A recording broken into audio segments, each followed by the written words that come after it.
The next speaker is, the entire faculty is a field of giants. These are the giants on whose shoulders I have learned things. And Ivor Cummins is an engineer. But as an engineer, he teaches medical healthcare workers things that we ourselves don't know.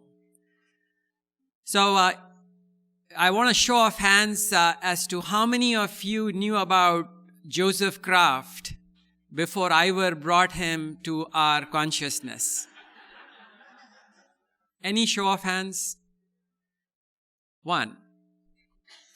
Is there any endocrinologist in the audience? I guess not. I have asked multiple endocrinologists if they knew about Joseph Kraft, and they didn't. Another great thing that Ivor does is that he's brought the information of coronary artery calcium scoring into the mainstream. The Widowmaker movie, and I don't know if many of you have seen or know, is an amazing documentary that tells us some of the most relevant information in terms of the predictive value of coronary artery calcium. So, wasn't David Diamond's session mesmerizing? So here he is, Ivor walking down, and his presentations are very unique. The information he gives about insulin resistance, about GIP, GLP, and today he has a beautiful session trying to evaluate the LDL hypothesis. So without further ado, Ivor Cummins. Pointer. Well, hi everyone. I'm delighted to be here, all the way over from Ireland. Indeed. Big shout out to Nadir and the team who have shown extraordinary leadership to pull this all together. It's a truly great session. And delighted to be part of it. So yeah, I'm going to talk about avoiding chronic disease. I'm going to have an insulin theme, but then in the latter 30 minutes, I'm going to go through some of the LDL research I've been doing to go a little deeper into why high particle counts could be a problem. You know, get some more context around LDL. So hopefully you'll find it interesting. So first, the reason I'm actually doing any of this in the last couple of years is my boss, who has a huge passion, and he explains it here pretty well, I think. Oh. If I can save one life, if I can help many people have the same opportunity as I have, why should somebody like myself have this opportunity that not given to others? And that's true every day, every single day.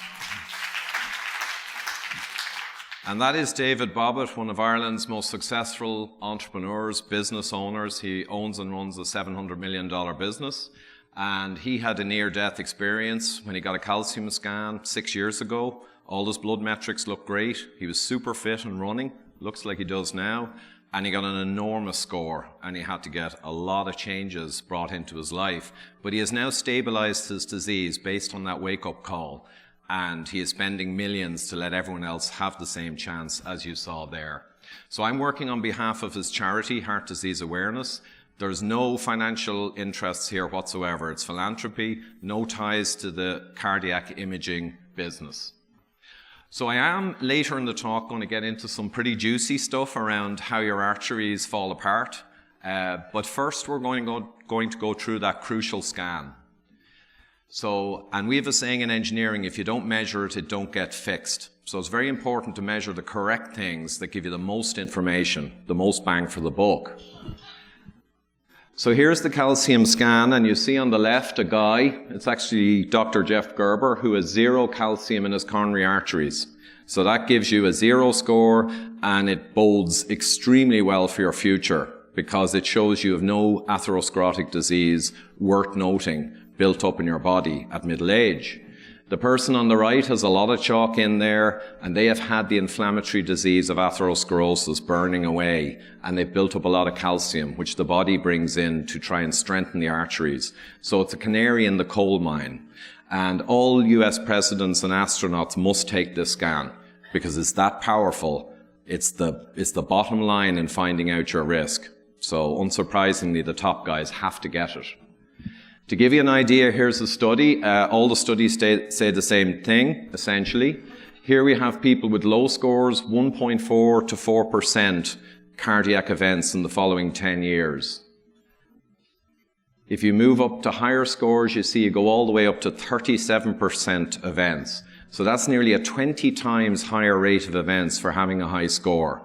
So if you have a high blood pressure, you might be 1.8 times more likely. But the risk factors in your blood are very indirect. This is directly looking at the disease. That's a $100 5-minute scan. Here's one for patients actually, and how many died after the 12-year period. As you can see, with a very low score, it's not 0, but only 0.6 or 1 in 200 were dead from this patient group, which is extraordinarily low for that kind of group. It was the West Coast. You can see as the scan result got higher, you've got a huge multiplier in how many are actually checking out. And at the highest scores with massive disease being discovered by this amazing scan, you can see the vector they're going on. Nearly a quarter of those people dead after 12 years. So that's a 40 times more people dead based on very high scores. So it's an incredible scan. Ooh. Now, we'll branch into LDL and some measures. How useful are they? And as you can see here in Heinz-Nixdorf, going across the bottom, we've got people who have low calcification, very low disease, all the way across to super high calcification, massive disease, right? But you'll notice that the LDL isn't much different between these dramatically different people. The guy on the left in the black shirt has very low disease, and he's got an LDL around 130s. The guy on the right has got enormous disease, LDL in the 130s. So it just illustrates that in the engineering world, we couldn't use that to predict because it's ambiguous. So we'll go into more detail later. In this study, though, blood pressure and diabetes extent certainly were linear in dose response and predicted the higher disease. No measure is perfect, but these are pretty good. And one reason is type 2 diabetes is hyperinsulinemia, insulin resistance, and most blood pressure, idiopathic, where they don't know the cause, most of that links back to hyperinsulinemia and mechanisms around that issue.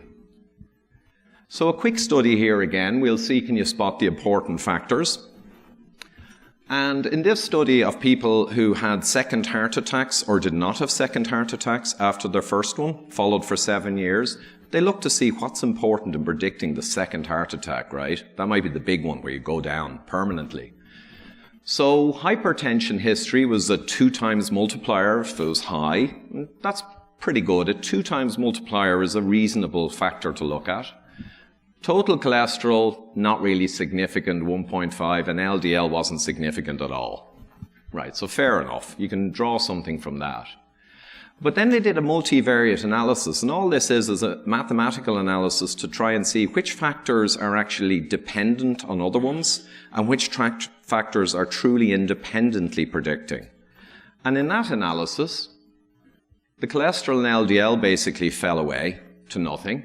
And what do people think insulin values were in terms of a multiplier? 2x is good, 4x is really good, 6x would be really, really good to predict.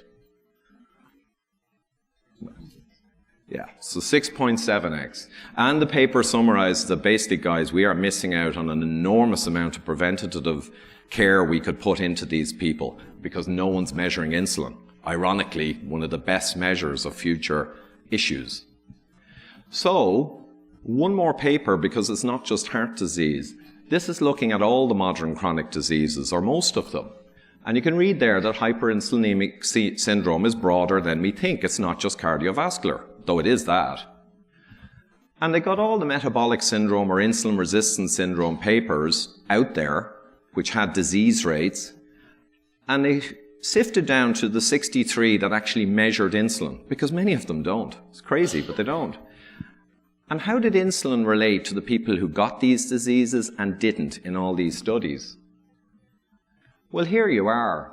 In nearly every study, the people who got the disease were significantly higher in insulin than the people who did not get the disease. It's cross-sectional analysis. But I'll let you read through some of these conditions where insulin was a very important marker. That's way beyond cardiovascular disease. Pretty much it's the stable of modern chronic disease. 60 out of 63 studies hit home with insulin being the critical variable. And we're not measuring insulin, generally, which they said was crazy, and I'd agree. It's made more absurd when the latest data shows that around 65% of American adults over 45 are now pre-diabetic or diabetic. Now, pre-diabetic, diabetic, hyperinsulinemic, insulin resistant, a lot of words that just means one particular function, dysregulated insulin dynamics. And you've got this 2/3 of adults have it. So is it any surprise the mess we're in? And if you used insulin measurements, you'd get more. Myself and Dr. Gerber think maybe 75 or 80. So this has been going on for decades, right? The media, the pundits, all the chatter on the internet and in the newspapers, talking about cholesterol endlessly. Meat is bad or good, fat, salt. Healthy whole grains are good for your heart, wherever they came up with that rubbish. But this fills the airwaves. I mean, it fills the airwaves for decades. But what are they missing? And they're missing, of course, the goddamn elephant in the room, right? No one's really talking about the primary problem. It's not exclusively the problem. There are many other causes. But the primary big item is not getting addressed. So I'm going to briefly do, because I need to keep time for my other stuff, a root cause diagram for chronic disease generally. And up on the left, we see excess fructose and excess glucose, especially refined carbohydrates, in excess. That does, through many mechanisms I can't go into detail on here, it drives essentially the insulin resistance syndrome over time, or metabolic syndrome, or cardiometabolic syndrome, or atherothrombotic syndrome. So many names, but it's all the same crap. So really briefly, when you take a lot of these foods, you do disrupt gut hormones. Your adipocytes, your fat cells with time become larger. The insulin signaling within them breaks down. You begin to release cytokines and many inflammatory molecules, and it leads to your whole body becoming resistant to the effects of insulin. So now you're in trouble. When you're in that trouble, you get atherogenic dyslipidemia, and this is the low HDL, the bad ratios, the high particle counts. A lot of that all comes out of this chunk. And you've got elevated glucose and insulin, which are directly going to cause oxidative stress and endothelial damage on your inner artery wall and lead to heart disease. So that's important. But we also have many other factors. It is multi-factor. So excessive omega-6 from vegetable oils and suboptimum omega-3, suboptimum magnesium, vitamin K2, some other crucial components required for the human machine. And we've got a load more stuff, but I won't go through. Even stress, lack of sleep will drive up your insulin, will drive up problems. So many things that can drive this issue of cardiovascular disease. But interestingly, a lot of these other things that directly drive the problem, a lot of them in turn drive up your insulin and your insulin resistance status. So even if it's not this system that's driving most of your issue, this system can act as a gauge of other problems, right? Insulin acts as a gauge in the body for many other issues. And I won't go through the mechanisms, but it's important. What if you have high LDL or high LDL particle numbers? We know now that the LDL from the old measurement is very weak, but the LDL particle count, counting the numbers of LDL particles, is a stronger risk measure. Well, what if you're high?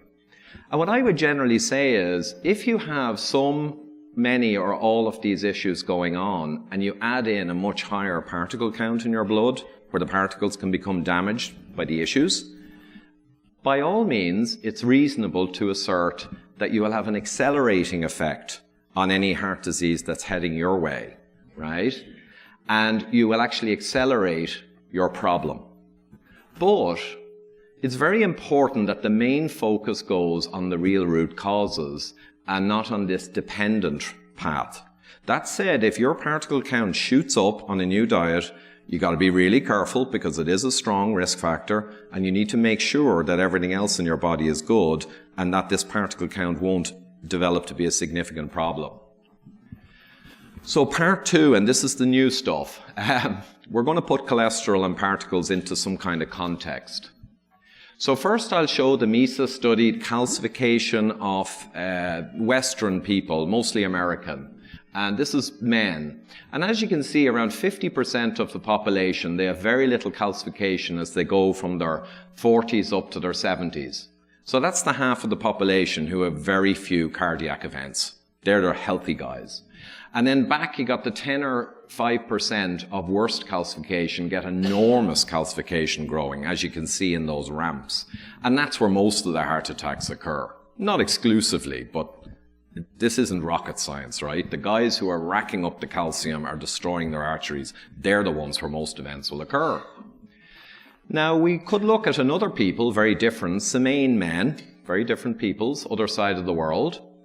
But first we'd look at, before we see their calcification, we'll look at what they achieve. They achieve very low insulin, very low blood glucose, no diabetic physiology versus most of the people in the West, no hypertension, blood pressure, no central obesity, understandably, great omega-3 to omega-6 ratio in their foods. So you can kind of corral these together and say, for sure, they have no metabolic syndrome, no hyperinsulinemia syndrome, right? Which is a big deal. They have none of that, not a trace. So what do they get in calcification? Well, they get this. Age-matched, like with like, humans, same as these are humans. That's what they achieve. Now, we're not going to get into their diet and stuff because they have a very special environment with many factors at play, but they achieve it. And I want you to... one more. It has been said, oh, well, these are special genetic people and could have special genetics, you know, so are they unicorns? Are they the only people on the planet who can miraculously do this? And the answer is no. The Katavans with a high coconut saturated fat diet and high unprocessed carbs, in fairness, living with sun exposure and all the vitamins and minerals, they achieve this and ultra low heart disease also. And they're a different genetic people. So the human machine can, in certain circumstances, be made extremely healthy. And most of it is what goes in the mouth. This list of great things that are really important, I'm going to put a target sign on now. So I want you to think in the next 20 minutes, when you see the target sign, you'd be thinking, well, what will this list of great things that I achieve, how will that affect the cholesterol problem? And I'll show you. So many years ago, I did the cholesterol conundrum. It's on YouTube for anyone who wants to get into the detail of the cholesterol transport system and how it relates to pathology, energy delivery, and all of it.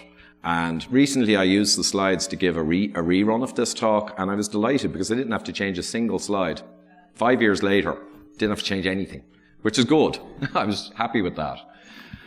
But I did raise, besides how the system worked, I raised the problems with the LDL particle count being seen as a God number. And you can see here from this study, for instance, high and middle total cholesterol over HDL ratio people, generally that means they're insulin resistant. It's a good proxy for insulin resistance. Well, for those people, going from low to high ApoB racked up their relative risk. And that makes sense. ApoB is quite a potent risk factor. However, you may have noticed that for the low ratio people who would be insulin sensitive and healthy, higher ApoB actually resulted in lower risk. So you can see this dichotomy, you might call it. You got to be very careful with ApoB particle numbers. Am I in that group or am I in this group? And not just using the ratio, but in general, using all the numbers. What group am I in? Because if you don't know what group you're in, you won't know what to do with it. So I went through a lot of papers in the last couple of months. This is my desk at home, putting it together. And I had to go to my podcast desk because I had so many papers printed out, I lost control. But a lot of paper, around 200 papers for the coming material. And they all did, in the end, dovetail together. So here is the atherosclerotic process. And what we're going to do is, we're not really... Oh, sorry, it did a jump. Just a sec. Come on back, baby. Yeah. So we're not going to go through the inflammatory cascade because it's very well established, the science, and we're pretty happy with that, and it's very complex. But I will say that the target list of things you need to get right will help hugely with this inflammatory cascade. What we want to focus on is the LDL hypothesis bit, that more particles will get into your artery wall and kick off this mess. That's the LDL, that's the kernel of the LDL hypothesis. But it's not so simple as they'll just get in, gradient, diffusion, they'll just go in there. If you have more of them, more will go in. That's not true. There are 3 layers of evolutionary design systems to not have LDLs go in willy-nilly. 1, 2, 3. The first is the glycocalyx, an extraordinary structure discovered 30 years ago. And the reason they hadn't discovered it in so long, it's these blue hair-like structures, you know, made of proteins, amino acids, and glucose. The reason they didn't find it was it's destroyed the moment you take it out of the body. It disappears. So they never actually knew it was there, but they did discover it then. And it has a sieving effect, and it manages particles and platelets, and it manages what systems and what inflammatory molecules can access the endothelium, the single cell layer at the inner wall of your artery down here. So it has a very important function that no one knew about. Then you've got the endothelial cells themselves. It's a single layer of cells locked together with tight junctions, and that really is the barrier to your artery wall. But then you've got the proteoglycans, which again are sugar-based structures that can trap LDL and other particles, hold them, oxidize them, get them engulfed, taken away to be dealt with, right? And if you overload them, you're probably going to have a problem, right? You're not going to be able to take them all away and manage them. You're going to get a build-up of inflammation. So they're the 3 layers. 1, 2, 3. But what we really want to know is what governs or determines or mediates or decides how this 3-layer leakage goes ahead. You could have very little leakage across the 3 layers, or you could have a hell of a lot. What decides that? Because that's a massive question. If you have higher LDL numbers, you've got to know what state this is in. That's fair. So the glycocalyx, let's take a look.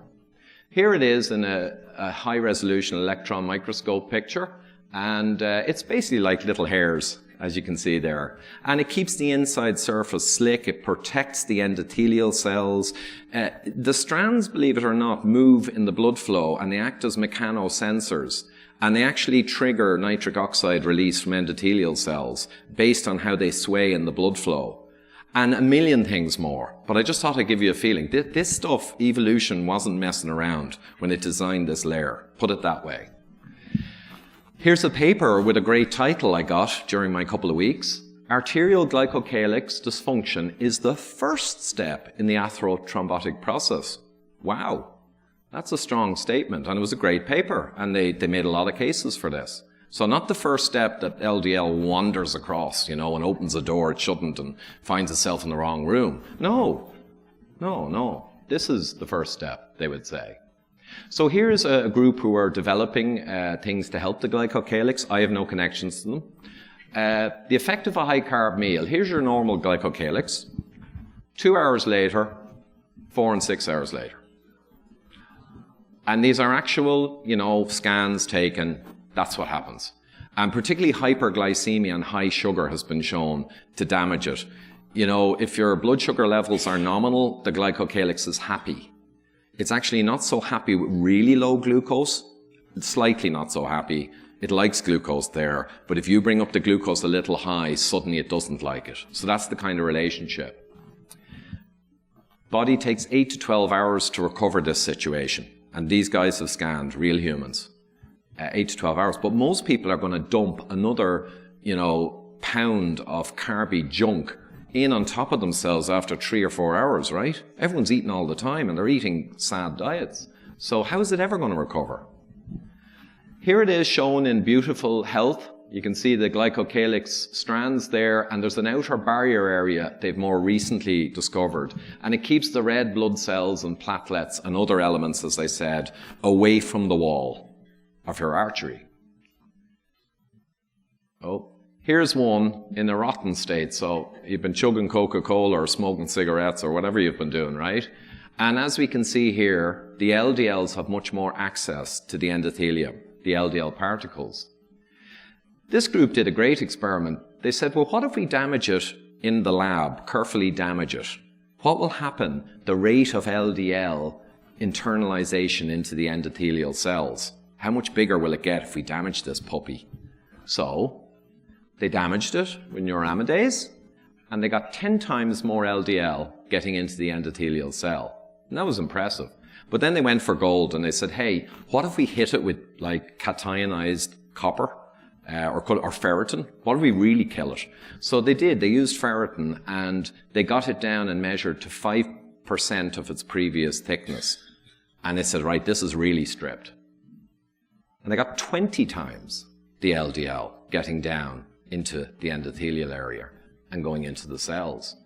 So that illustrates the importance of your glycocalyx. You got to respect your glycocalyx, guys. Big time. So the other papers I have broadly, high sugar standard American diets will do this. Hypertension and hypertension-related signaling molecules do this. Oxidative stress, sure, oxidized LDL, but not native LDL, interestingly. Smoking blows away your glycocalyx. That's one of the big problems with smoking. Arterial morphology. Atheroma and atherosclerotic plaques occur in very focal areas at branch points of arteries, and they've always been wondering why. One of the reasons is it looks like at those points they've been looking at the thickness of the glycocalyx, and it can be 60% or more thinner right at the branch points for reasons I won't get into. But there are papers now saying, hey, that's probably one of the reasons for the focal problem. And very briefly, ischemia perfusion. When you do operations on people, you bring in oxygenation and you can get rapid atherosclerosis in the segments that you've replaced. Very rapid. And now there's papers tying that to the destroyed glycocalyx in the days and weeks following the operation is probably the major reason for what? For the accelerated atherosclerosis at those points, right? It's this important. Again, there's our target list. If you're doing all these things right, you know, you're going to have way less of this problem. Layer 2, the endothelium. Gets a bit heavy here. So here's an endothelial cell, you know, happy camper, and here's the junction, tight junction with the next one, and they form a barrier. Here's your lumen, or the core of your artery, the red blood cells going by, and here's all your little happy LDLs, you know, bubbling around in your blood. I'll first go through endocytosis, because there were podcasts recently talking about this, and I wanted to clarify. Brown and Goldstein won Nobel Prizes. They discovered the LDL receptor. And endocytosis is when the cell, for its own needs, brings in an LDL cholesterol particle and breaks it up and takes its goodies out. That's for its own needs, not going across here into your artery wall, right? And in fact, a study quite some time back showed that when you increase the LDL concentration up here by 10 times, the endocytosis of LDL into the endothelial cells didn't even change, because the cell knows what it wants. It doesn't care what's outside, unless it's all gone, in which case you got a problem. So this is transcytosis, and I want people to focus now. Transcytosis is the process that actively manages taking LDL across the endothelial cell into the artery wall. Now, evolution is not an idiot, so it did this for a reason. You can argue about the reason.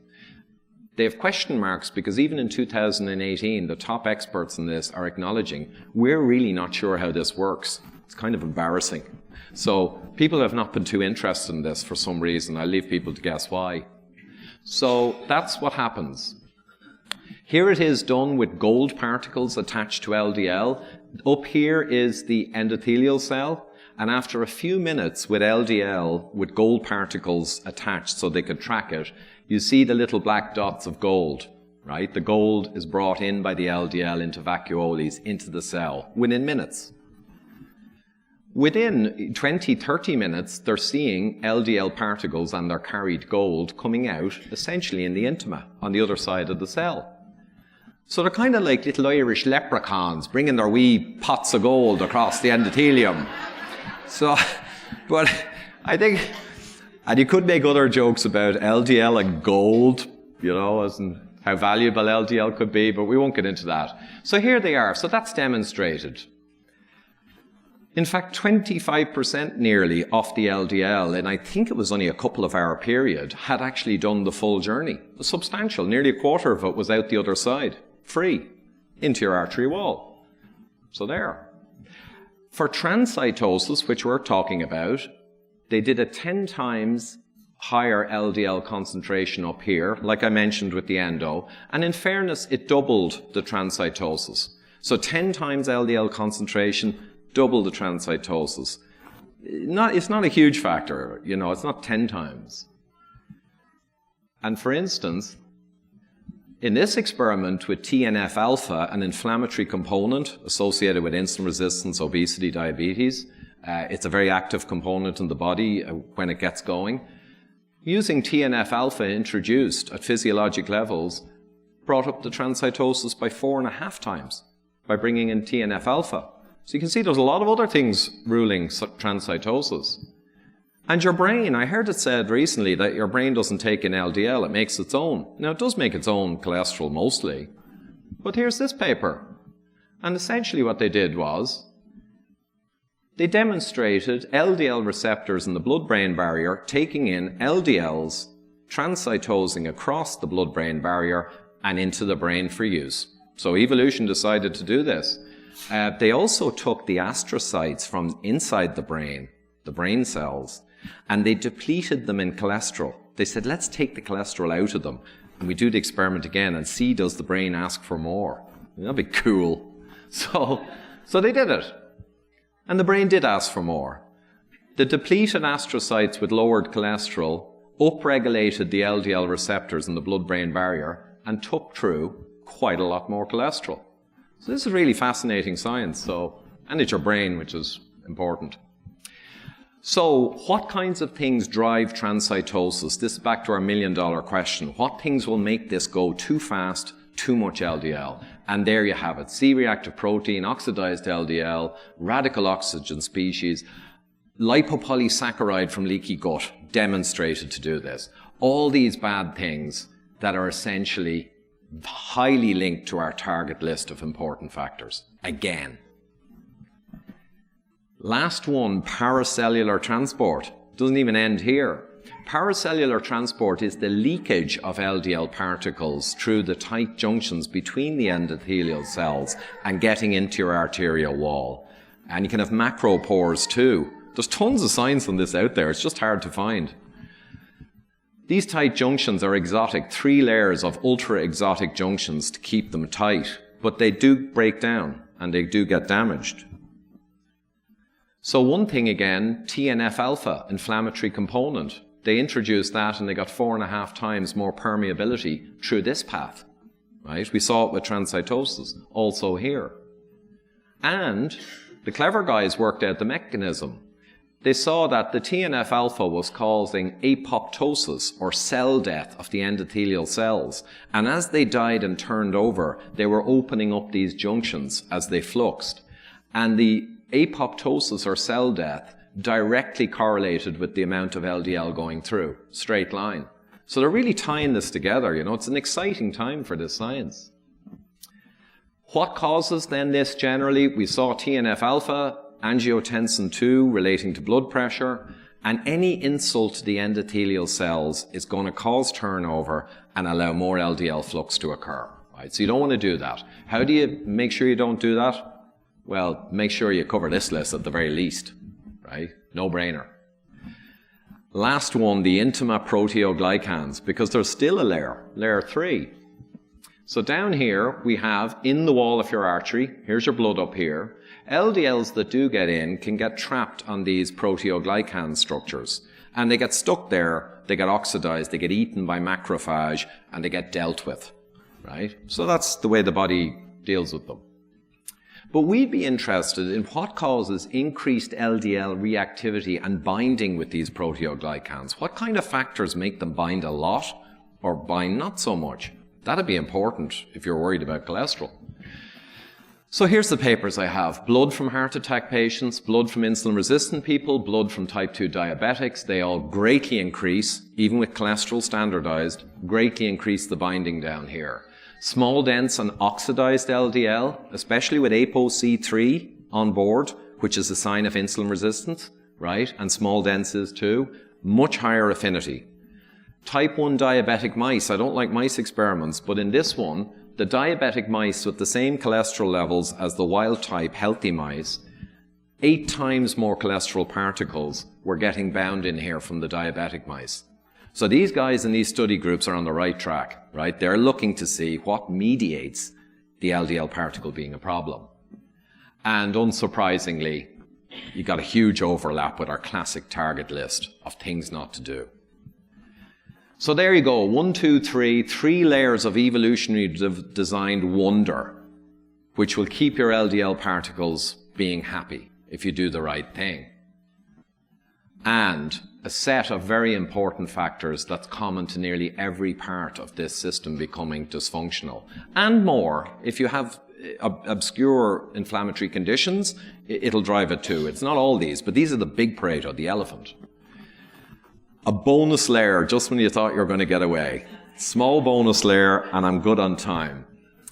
This is more recently I've been looking into oxidized LDL, and it's quite controversial, and I will have to warn you that this is kind of heretical.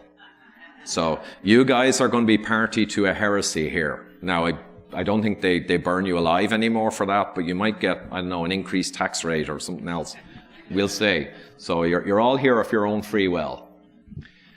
So here is a paper that's fascinating, and it's actually 1999, I think. Oh no, sorry, 2009. And there's a problem here. And the problem is that this guy or team who wrote this paper were quite clear on what causes atherosclerosis. They say that LDLs damaged in your blood through hyperglycemia or all the other stuff become problematic. They damage the endothelial, they damage the glycocalyx, they then come in, and in here they're a problem and the system tries to mop them up. But the problem with this paper is the heresy, because they are saying that native standard LDL, regardless of quantity, is not part of this. Now, the whole LDL hypothesis at its core, there's a crucial understanding. It is ordinary native LDL that gets in, gets oxidized, and causes the problem. So these guys are heretics, no question. But let's look to see, do they have any studies that justify them? And this is a different team. And they took healthy controls and hypercholesterolemic patients. Now, they didn't have much data, but they had massive LDL, ratios were bad, and they were patients. So they picked people they figure probably had an issue. They took all their LDL, well, not all of it. They took a big sample of LDL, and they broke it up into different layers, L1 to L5. L1, L2, and L3 are not oxidized. They're not desialated. They're native healthy. And both groups had plenty of that. Uniquely, these guys had L4 and L5, which is very mildly oxidized and moderately oxidized. They're not completely destroyed. So they said, wow, now we've got a distinction between the healthy and the non-healthy. Let's see what it does.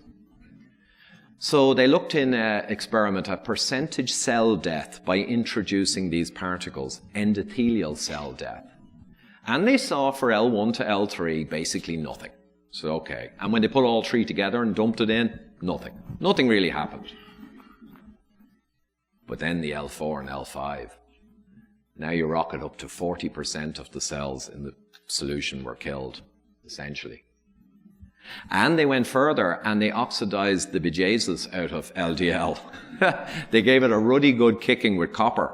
So they really oxidized it way more than L5. This is minimally oxidized, this is massive. But notice they didn't get much more result. So they said this minimally oxidized LDL we can measure in the blood appears to be a massive actor, right, in destroying endothelium, which will lead to all the other problems. And we know that this oxidized LDL measure, it's available, has massive odds ratios for future events. I mean, 4x generally, up to 17x if you mix it with some other problems, like bad ratios. So this OXDL measure is showing endothelial destruction, and we know it links enormously in epi studies to heart attacks. So you'd have to say, ooh, is the heresy true? Well, let's see. Let's look at some more heresy. Do you want a little more heresy and then we'll finish? Yeah. Everyone loves heresy, you know. So, this separate team, 2017, bang up to date, Russian team of pathologists, cardiac researchers, and these guys are smart. I read this paper, went through it. They got healthy controls, type 1 diabetics and type 2 diabetics.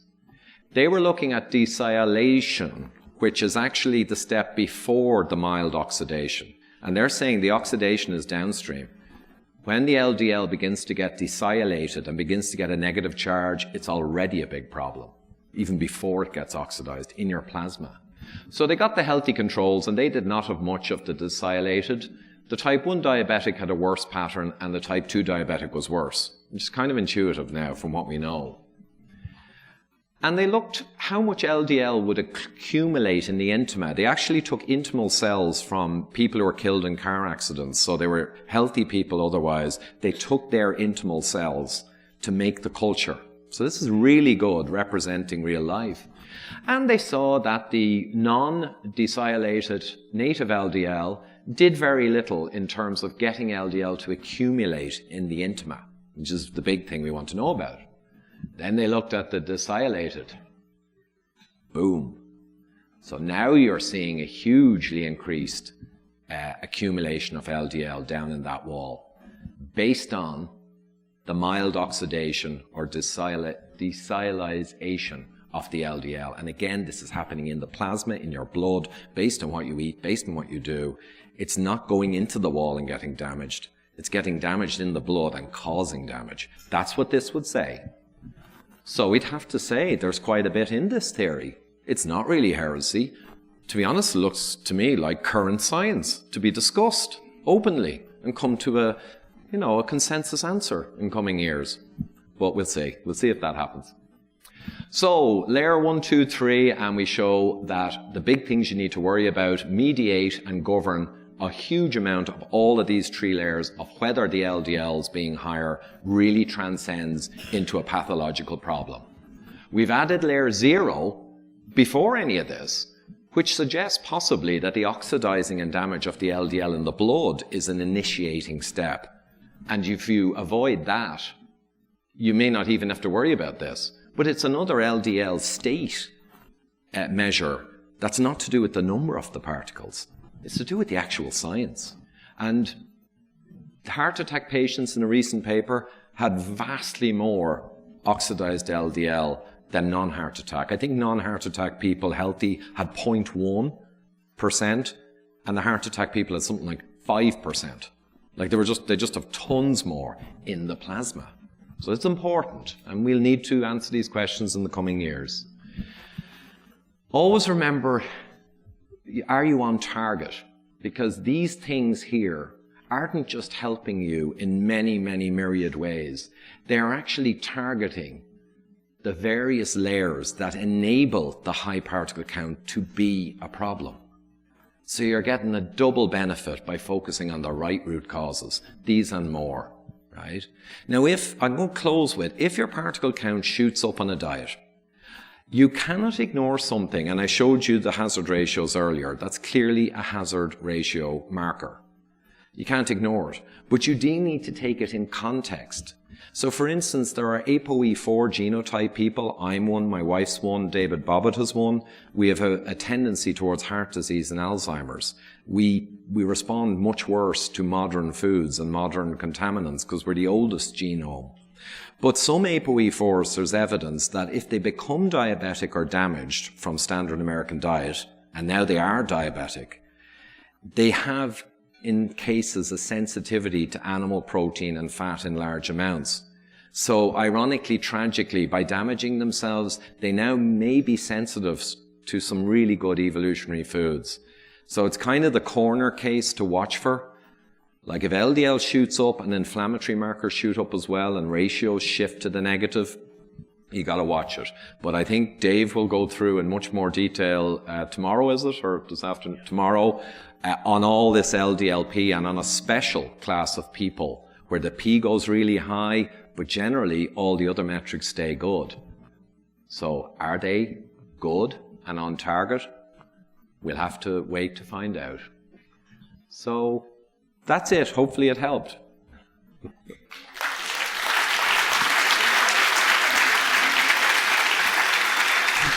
Thank you, Ivor.